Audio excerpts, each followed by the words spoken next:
Gracias, señor presidente. Estamos aquí en virtud de la presentación de la denuncia por parte del edil Rafael Seijas relativa a los actos administrativos suscitados en la administración anterior, más precisamente en el año 24, por el cual se cedió de la empresa Querifos Sociedad Anónima la concesión de administración y explotación del inmueble, el ex Parador Nelson en el Parque Rodó, en virtud de la licitación pública 64/03, y los diferentes actos que se han suscitado posteriormente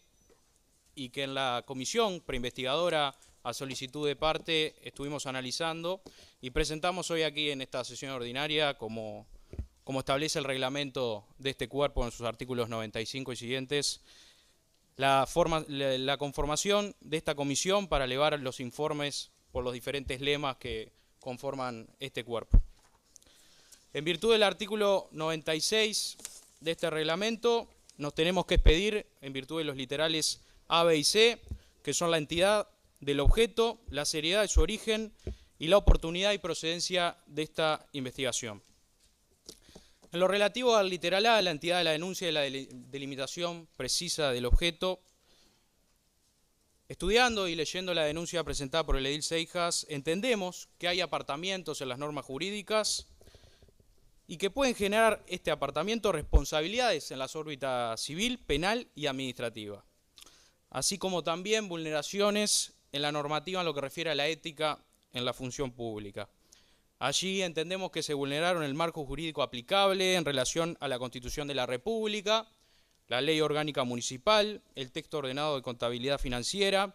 la Ley 17.060, normativa anticorrupción, el Código de Ética Pública, emanado de la Ley 19.823, y el Decreto 500 sobre el procedimiento administrativo, y el digesto departamental, y otras disposiciones circundantes que rigen la actuación de la Administración y de sus funcionarios. Entendemos, leyendo la denuncia, que las actuaciones reúnen entidad suficiente para ser consideradas por este cuerpo en la conformación de una comisión investigadora. Porque no estamos ante un hecho aislado, no estamos ante una única resolución irregular, sino ante una cadena de decisiones administrativas que, de confirmarse lo expuesto y las semipruebas que tenemos aquí en mano, los expedientes y que surgen de autos, entendemos que podrían configurar nulidades graves, violaciones legales y eventuales ilícitos configuradas mediante desviaciones del procedimiento administrativo y omisiones de controles obligatorios. Por tanto, entendemos que el objetivo está claramente delimitado por varias razones que vamos a comentar a continuación.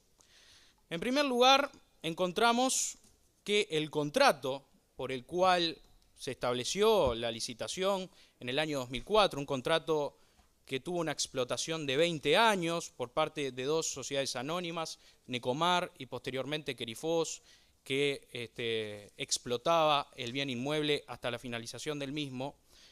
Entendemos que estaba extinto de manera automática, ya que leyendo el expediente 142 en el folio 123, la empresa Querifos debía, por concepto de canon, el número de 13.215.190 pesos uruguayos, devengados de no pago de canon entre diciembre del año 22, septiembre hasta septiembre del año 24, más un convenio impago. Al mirar esta deuda del canon y yendo al pliego de condiciones particulares de la licitación del año 2003, surge de la denuncia que se violó y no se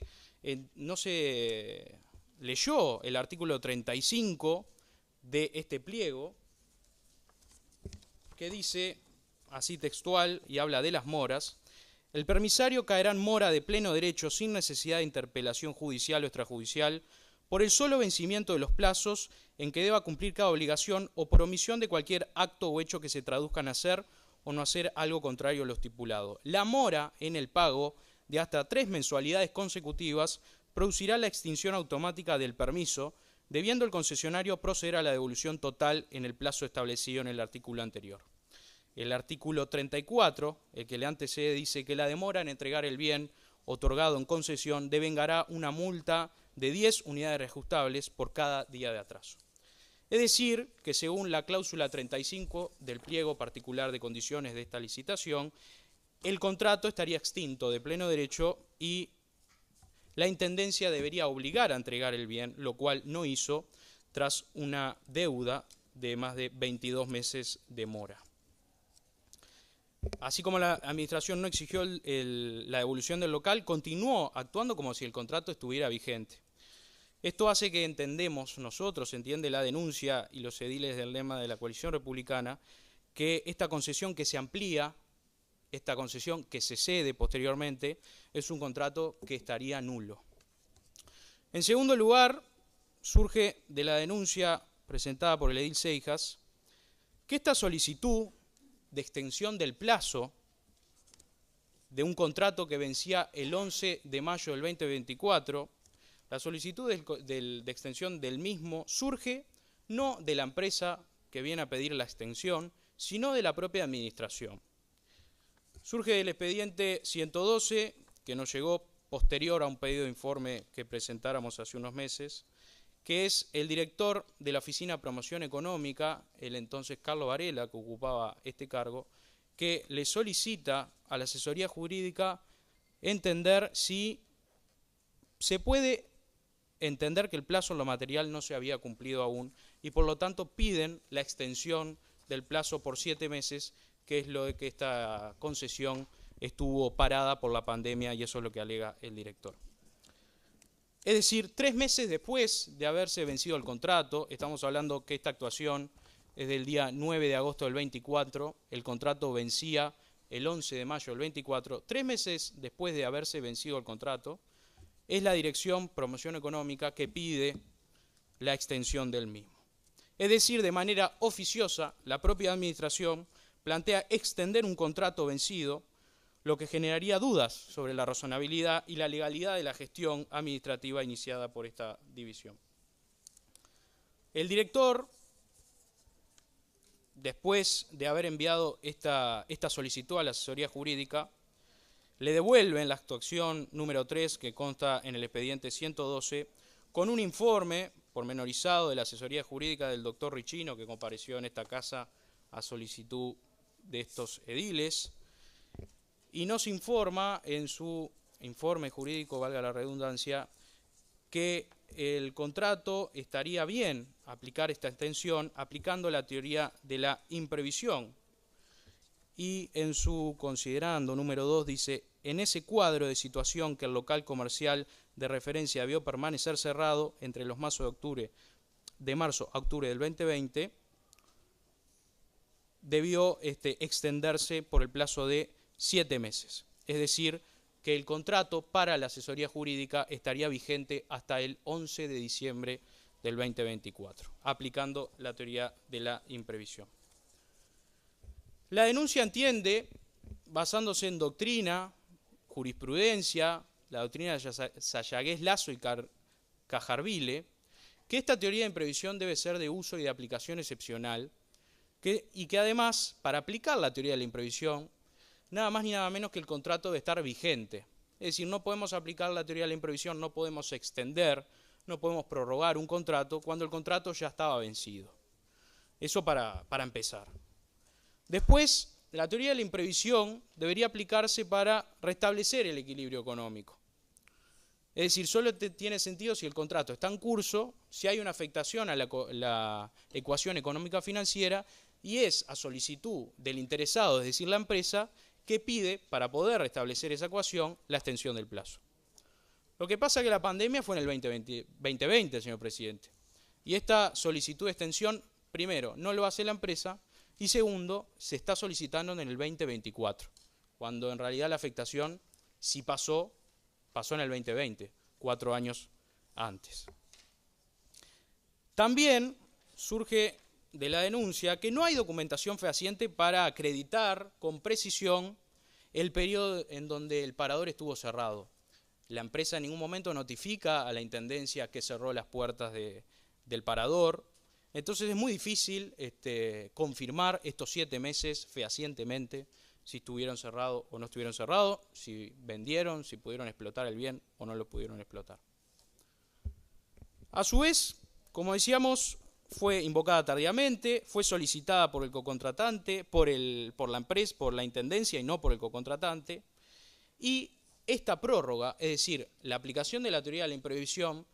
debió haberse materializado a través de un acto administrativo. No puede encontrarse en un resultando. No podemos comprender cómo la administración, en el caso de querer aplicar la teoría de la imprevisión antes de la cesión del mismo contrato, debió haber hecho una resolución, un acto administrativo que haga volver a la vida, para juicio de la administración, este contrato que había vencido 3 meses antes. Además, entendemos que la prórroga, es decir, la aplicación de esta teoría, es una solución muy drástica. En otros casos análogos, en el cual muchas empresas, restaurantes, comercios fueron afectados por la pandemia y tuvieron que cerrar sus puertas, se utilizaron otros mecanismos para reparar esa ecuación económica financiera. Por ejemplo, la exoneración del canon, lo cual no luce en ningún expediente, ni en ninguna petición por parte de la empresa, esta exoneración de canon. No hay un pedido de la empresa de la exoneración del canon durante la pandemia, ni tampoco hay un pedido de esta prórroga, como ya dijimos. A su vez, el señor Riccino, en la comparecencia aquí en la Comisión de Presupuesto de este cuerpo, nos dice, y lo leo textual, en relación a la aplicación de la teoría de la imprevisión para otros casos análogos, el doctor Riccino dice: se consultó respecto a otras aplicaciones de la teoría de la imprevisión en la Intendencia. En realidad, la intervención en este contrato se debió a que hubo una solicitud de la división en la persona del director. Desconozco si hubo otras aplicaciones de la teoría de la imprevisión, y si las hubo, no fue con informe previo de la División de Asesoría Jurídica. Es decir, el propio director de la Asesoría Jurídica no está reconociendo que la Intendencia no aplicó la teoría de la imprevisión para otros casos análogos, no fue solicitado en caso de pandemia. Por tanto, es inentendible la aplicación de la teoría de la imprevisión para este caso concreto, además de que la empresa nunca notificó de su necesidad. También es la propia división promoción económica la que, posterior a la observación del Tribunal de Cuentas en febrero del 25, en relación a la no procedencia de la aplicación de la teoría de la imprevisión, es la propia oficina de la promoción económica la que levanta la observación y decide posteriormente resolver, dejar sin efecto esta observación y reiterar la ampliación del contrato, lo cual vulnera las garantías del contralor. No se le pregunta a la asesoría jurídica, no hay un informe que levante la observación por parte de la asesoría jurídica, es la propia oficina interesada, la de promoción económica, la que levanta la observación. Y dice en el texto, en la actuación 21 del expediente 013, que el informe del Tribunal de Cuentas en su observación dice: el mismo no tomó en cuenta el cierre del establecimiento por aproximadamente 7 meses, tal como alude el resultando 5.2 de la parte expositiva de su resolución, como consecuencia de las medidas de protección sanitarias adoptadas por la pandemia del COVID. Lo que pasa que, en realidad, la observación del Tribunal de Cuentas no va a tomar este cierre o no por 7 meses, sino a la improcedencia de la aplicación de la teoría de la imprevisión, la violación del artículo 33 del TOCAF y del artículo 74. En ningún momento la observación hace referencia a tomar en cuenta o no el cierre, sino a tomar en cuenta en el momento en que se aplicó y haberlo aplicado a un contrato que ya estaba vencido el 11 de mayo.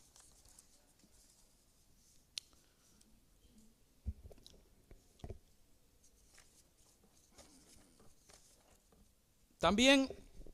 como razón número 3, surge de la denuncia, y entendemos que es entidad suficiente también para una investigación más profunda por parte de una comisión investigadora, que se cedió una concesión a Adicer casi que por 45 días, señor presidente. Es decir, Querifos le vende esta concesión y la explotación del parador a otra sociedad anónima, Adicer, por el lapso de 45 días. Y en esta sesión es donde está el meollo de la situación. Que esta sesión está en el acto administrativo en la resolución 4910 del 24 del día 22 de octubre. El día 22 de octubre la Intendencia resuelve ceder de Querifos a Adicer esta concesión en virtud de, obviamente, de un contrato de cesión entre privados que tiene algunos indicios de irregularidades, y paso a leer algunas de sus cláusulas que nos dan a entender que anteriormente entre estas empresas y la Intendencia pudo haber negociaciones que no están en ningún expediente, que no están en ninguna actuación y que podrían ser indicios de algunas irregularidades. En la cláusula tercera, en el folio 86 del expediente 142, la cláusula tercera, condición resolutoria de la cesión, dice que las partes acuerdan que la presente cesión se rescindirá de pleno derecho en caso de que la Intendencia de Montevideo no autorice y apruebe la misma mediante resolución administrativa que le sea notificada a las partes dentro del plazo de hasta 45 días hábiles contados a partir de la fecha en que Adicer abone las deudas que Querifos mantiene a la fecha con la Intendencia de Montevideo. Es decir, acá en ningún momento, en la única condición resolutoria es que la Intendencia no prevé la cesión, no se prevé la no ampliación del plazo. ¿Y por qué esto es importante? Porque la empresa le está vendiendo esta concesión como contrapartida pagando las deudas, es decir, Adicer paga los adeudos de Canon, que habíamos dicho al inicio que eran 13 millones de pesos, y a su vez el contrato que pautan las partes del precio de la concesión es de $488.000, lo que da una suma de lo que le salió a esta empresa, a Adicer, haberse hecho del bien inmueble de $818.000. Esto no es razonable. No es razonable, a todas luces no es razonable como una concesión que está a punto de vencer el 11 de diciembre, a prácticamente 40 y algo de días, pueda costar tanto dinero. $818.000 por 45 días. Porque hasta el momento la resolución 4910 le estaba cediendo un contrato, una concesión, que vencía el 11 de diciembre, a nuestro entender, improcedente, porque ya estaba vencida el 11 de mayo, pero al entender de la asesoría jurídica sí. Entonces, le estaba cediendo hasta el 11 de diciembre una concesión por $818.000. A su vez, en la cláusula octava, en el folio 16, que lo paso a leer, y esto es lo que más nos llama la atención y nos preocupa, y entendemos que necesita una mayor investigación, señor presidente, señores ediles, es que la cláusula octava del contrato entre las partes habla de la entrega del local. En el momento en que Querifos tendría que entregarle el bien inmueble a Adicer para comenzar a invertir y poner en marcha este contrato. Y dice, en caso de que la Intendencia apruebe la presente cesión, Querifos se obliga a entregar el local objeto de concesión a Adicer el día 15 de enero del 2025. Repito, 15 de enero del 2025. Siempre que haya ocurrido previamente la condición de aprobación y autorización de la presente cesión por parte de la Intendencia. En ningún momento habla de la ampliación, habla de la cesión, que vencía el 11 de diciembre. Y acá, en este contrato, previo a cualquier actuación, previo a cualquier solicitud de ampliación, se está diciendo que el bien inmueble se va a entregar el 15 de enero. O sea, le van a entregar el inmueble cuando no lo pueden explotar, cuando están pagando, repito, $818.000 y por 40 y algo de días no lo pueden explotar, o sea, que le están regalando la plata para nada. No se entiende, señor presidente, cómo puede haber estado esta cláusula, y no se entiende tampoco, señor presidente, cómo nadie en la Intendencia que tuvo que actuar respecto a esta concesión haya observado las cláusulas y haya visto que la entrega del bien iba a ser el 15 de enero cuando el contrato ya estaba extinto el 11 de diciembre. Luego de haber analizado el expediente, que no nos fue entregado por las autoridades en la Comisión de Presupuesto cuando vinieron aquí, y que de paso cabe mencionar que las autoridades de la Intendencia cuando vinieron aquí ni siquiera nos dijeron el precio de la deuda de Canon, que lucían los expedientes que nos entregaban posteriormente y que estaban a todas vistas que eran 13 millones de pesos. Bueno, tampoco nos dijeron, y está aquí en el folio 77, en el expediente 013, en la actuación 31, por parte de la Oficina de Ingresos Inmobiliarios y Producción de Tasas Asignados, que Querifos, además de deber deuda por concepto de canon, debía desde el año 22 la tasa general y el adicional mercantil. Es decir, acá, a su vez, hay una violación al digesto departamental en su artículo 10.11, que dice, en el inciso segundo, al momento de la solicitud de aprobación de la cesión de contratos, el cedente deberá acreditar que se encuentra al día con sus obligaciones fiscales, nacionales y departamentales, y con toda documentación que se estime pertinente exigir. En alguna de las actuaciones luce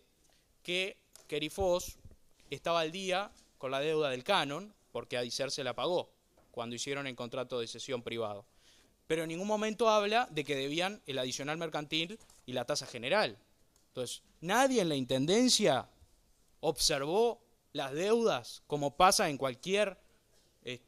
cesión de contratos de otras índoles. Nadie decidió entender que se violentaba el digesto departamental. A su vez, en otra actuación, y esto también acá nos demuestran que o lo hicieron por negligencia o porque no lo tomaron en cuenta,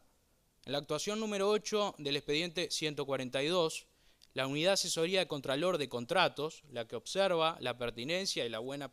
administración, buena procedencia de esta sesión, la escribana Stephanie Bachi, del equipo técnico de contratos, en el punto número 8 de su informe, dirigido al doctor Richino, dice, por otro lado, con respecto al contrato, la suscrita no tiene observaciones que formular. Es decir, la escribana no leyó el contrato del pliego particular de condiciones, no leyó la cláusula 8 de la entrega del bien, no leyó que hay mora y que esa mora de 3 meses puede generar que se extinguiera el contrato de pleno derecho. No entendemos cómo nadie en la Intendencia, y es lo que nos amerita, a nuestro entender, una investigación más profunda, cómo ninguno puede observar, formular observaciones al respecto tanto del contrato como de las deudas que tenía esta sociedad anónima que estaba explotando el bien y que le iba a ceder la concesión a otra sociedad anónima como es Adicer. Habiendo obviado y no tenido en cuenta ninguna de estas apreciaciones que entendemos son de suma importancia, se realiza la resolución 4910/24, en la cual en su resultando 4 aparece aquí por primera vez la existencia de la prórroga aplicando la teoría de la previsión que dice el asesor Richino, dice, continúa informando que el plazo contractual establecido en la licitación venció el 11 de mayo, en base a lo informado por la División de Asesoría Jurídica, el plazo del contrato se considera prorrogado hasta el 11 de diciembre del presente. Por tanto, es en este acto administrativo recién donde aparece la aplicación de la teoría de la imprevisión. En la sesión, antes de todas las actuaciones que mencioné anteriormente. En el resultando 5, continúa informando que la empresa Querifos se encuentra al día con el pago del canon establecido y que la empresa Adicer se encuentra activa en el RUPE. Es decir, acá no habla de las deudas de adicional mercantil ni de las deudas de tasa general. Habla solamente de que está al día del pago del canon. Y en el resultando número 7 dice que la División de Asesoría Jurídica se manifiesta en conformidad con el anterior informe jurídico, no formulando observaciones con respecto al contrato. Es decir, para él no hay nada que observar, ni la violación del artículo 35 del pliego particular de condiciones, ni la entrega del local el 15 de enero, cuando ya había vencido el contrato por el cual se estaba cediendo esta concesión. Todo esto llama la atención, señor presidente, y por eso el Tribunal de Cuentas, no nosotros, el Tribunal de Cuentas es un órgano constitucional o que tiene la obligación de observar estas actuaciones, es que observa. Y en cuarto lugar, en respecto a la entidad de la denuncia por parte de Edil Seijas, hablamos de la ampliación por 20 años y la violación de las competencias legales. Es en el expediente 013 en donde la empresa Adicer, por nota presentada a la administración, le pide a la Intendencia que le extienda, que le amplíe la concesión por 20 años. Esta concesión, esta ampliación a solicitud de la empresa se da y se resuelve a través de la resolución número 5238/24 el 10 de diciembre del 2024, un día antes, repito, de que termine el contrato de concesión, que surge de la licitación. ¿A nadie le sorprende que un día antes de que finalice se haga esta ampliación por 20 años? A nosotros nos llama mucho la atención. Y luego, observando la resolución 305/25 del 5 de febrero del 2025 del Tribunal de Cuentas, observa en relación a que obviamente esta ampliación se hizo en un contrato vencido, a entender del Tribunal de Cuentas y de estos ediles, el 11 de mayo del 2024, porque no procedía la aplicación de la teoría de la imprevisión. A su vez, esta ampliación por 20 años viola el artículo 35, numeral 10 de la Ley Orgánica Municipal, que nos rige y que le obliga a la Intendencia tramitar y solicitar la anuencia de esta Junta para aquellos concesiones, aquellos contratos que superen el mandato de la administración que lo está suscribiendo, es decir, la administración anterior. Y a su vez viola el artículo 33 del TOCAF por entender que debió haberse hecho un llamado a licitación pública. Y por último viola nada más ni nada menos que el artículo 74 del TOCAF, al cual la administración alude para hacer esta ampliación, en el entendido que está ampliando el 100% de la licitación pública, en el entendido de la administración, no en el entendido del Tribunal de Cuentas ni de estos ediles que presentan la denuncia y que hacen este informe, ya que el contrato original era de 10 años prorrogables por periodos de 2 en 2 hasta llegar a 10 años más. Pero el contrato original es por 10, con la posibilidad de la intendencia, no de la empresa, de prorrogar de 2 en 2. Entonces entendemos que se está ampliando por más del 100%, no 10, sino 20. Entonces la intendencia, a través de la resolución de ampliación, modifica y extiende el plazo original. Y tampoco esgrime argumento alguno para explicar en ninguna de sus actuaciones la procedencia de los 20 años, de tomar la totalidad. No hay ningún informe jurídico que respalde esta actuación. Además, la denuncia del edil Seijas entiende que como consecuencia de esta decisión se generó un perjuicio grave en la medida que no se generó una licitación en la que otros oferentes pudieran pugnar para aumentar el precio del canon, para presentar mejores proyectos y para aumentar la inversión que se ajustó por IPC de una inversión del año 2003, 20 años después, 22 años después. A su vez, en oportunidad de un 45.5 que presentáramos en este cuerpo en agosto, cuando hablamos del punto del Parador Nelson y de estas mismas actuaciones que generaban ciertos indicios de irregularidad, la edila Fátima Vázquez dice, y lo voy a citar, surge de la versión taquigráfica y que consta como prueba en la denuncia de edil Seijas, dice: ¿por qué no hay un contrato vencido? No hay un contrato vencido porque se toma el tiempo de la pandemia dentro de la licitación. Entonces lo que hay es una extensión, que se da porque la empresa Querifos tenía una deuda de muchos años con las intendencias y quien asume la responsabilidad de pago de esa deuda es AICER. AICER paga la deuda que tenía Querifos. Entonces podemos entender, a luces de estas expresiones, es que el pago de la deuda estaba relacionado con la ampliación a AICER por 20 años. Obviamente el pago de la deuda de 13 millones de pesos más los 400 y algo de $1.000 que salía a la sesión no iban a ser por 43 días, señor presidente. Pero eso es lo que la administración resolvió al momento de valorar todas las actuaciones, al momento de valorar el contrato entre las partes.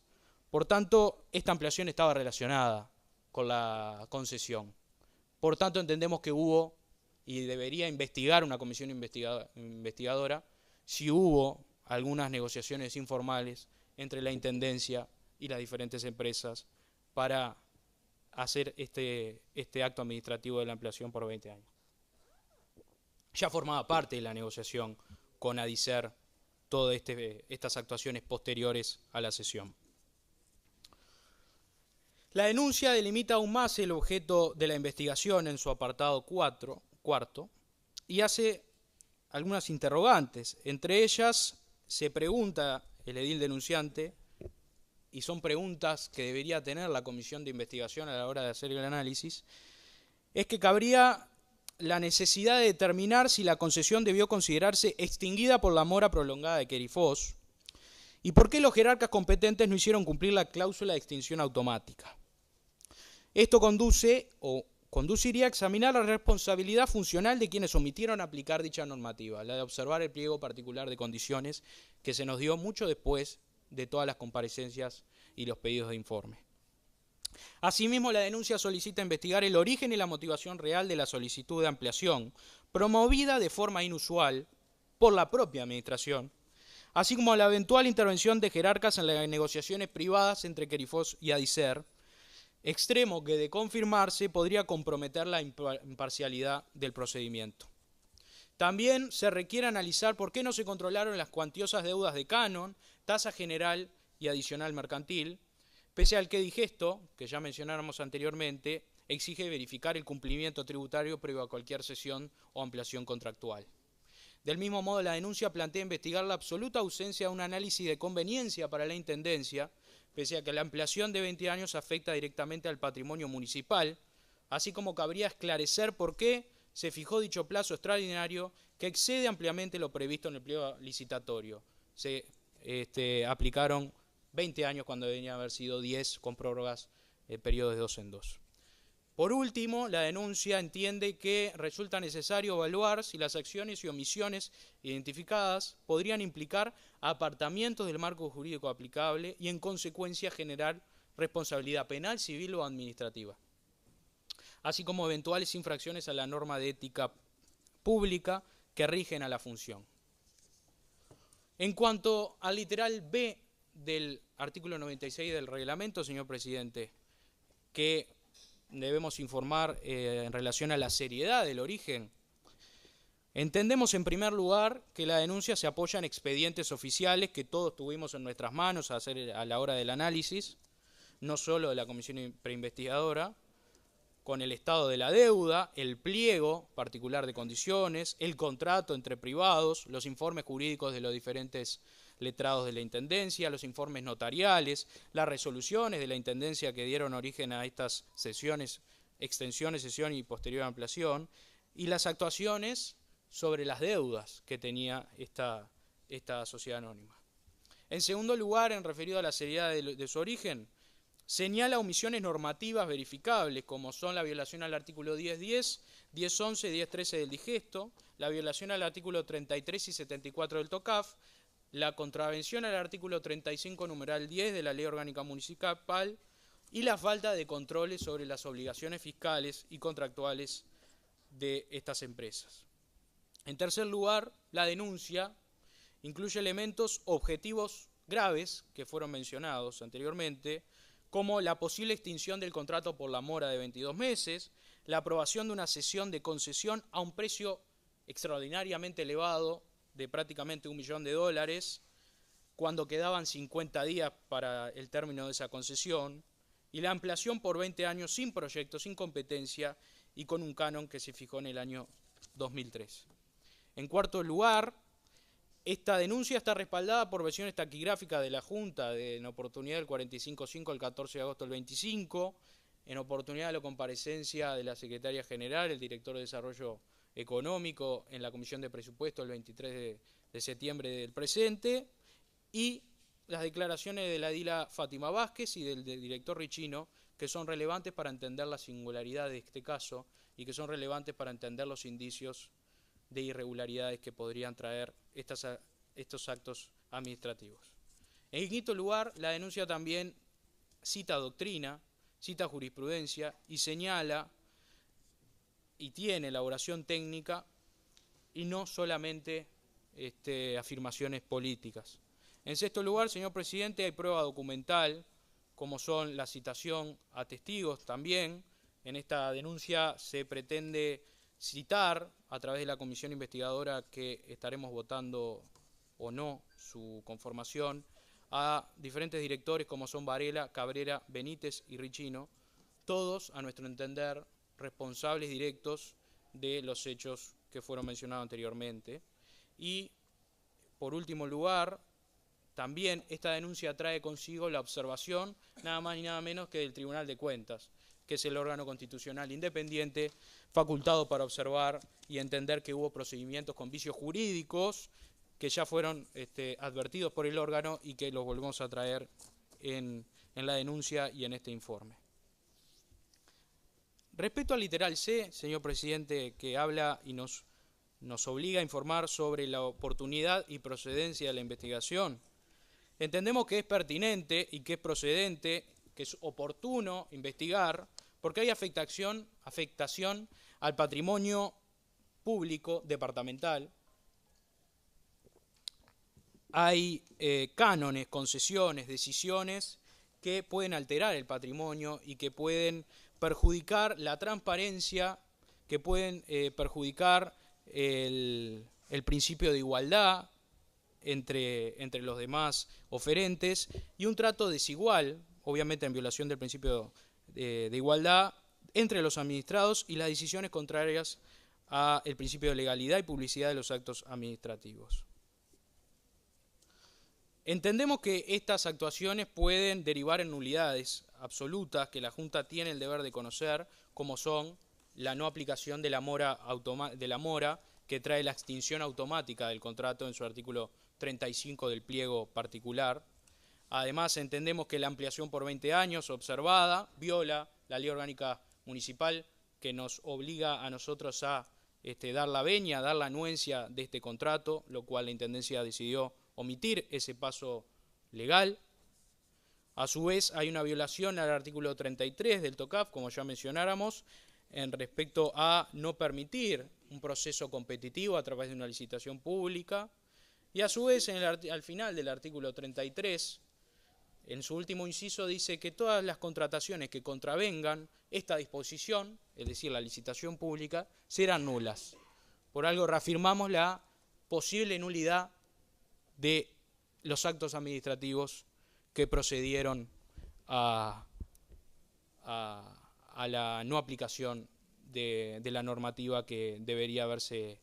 imperado antes de proceder a los diferentes actos administrativos de la Intendencia. Señor presidente, también entendemos que es necesario y es motivo suficiente poder observar, poder analizar las diferentes actuaciones en virtud de si hubo o no negligencia, en virtud de la no aplicación de la normativa, sin evaluar la conveniencia pública,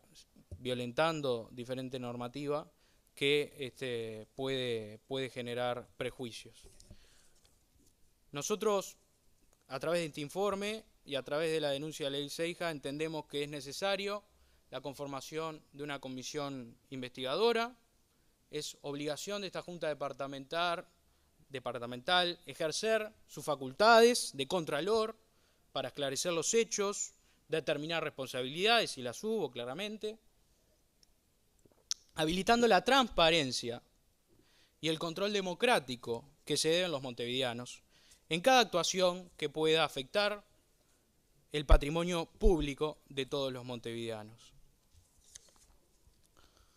A su vez, en un breve anexo que anexamos en el informe, entendemos que puede haberse visto vulnerada diferente normativa que paso a relatar sucintamente. En primer lugar, la Constitución de la República, en su artículo 58. En segundo lugar, la Ley 17.060, normativa anticorrupción, en su artículo 3, concepto de corrupción. En tercer lugar, la Ley 19.823, el Código de Ética de la Función Pública, en sus artículos 6, interés público, 7, principios rectores, 8, deberes y obligaciones, 12, concepto de corrupción, artículo 13, probidad, artículo 14, conductas contrarias a la probidad, artículo 25, buena administración financiera y el artículo 35, prohibición de uso indebido de fondos. El artículo en cuarto lugar, el TOCAF, normativa vulnerada en su artículo 15, compromiso de gastos, artículo 16, aplicación de créditos, artículo 33, principio licitatorio, Artículo 74, modificaciones de los contratos administrativos. Artículo 137, responsabilidad administrativa. Artículo 138, inobservancia normativa. Y el digesto departamental, como ya mencionáramos, el artículo 10.10,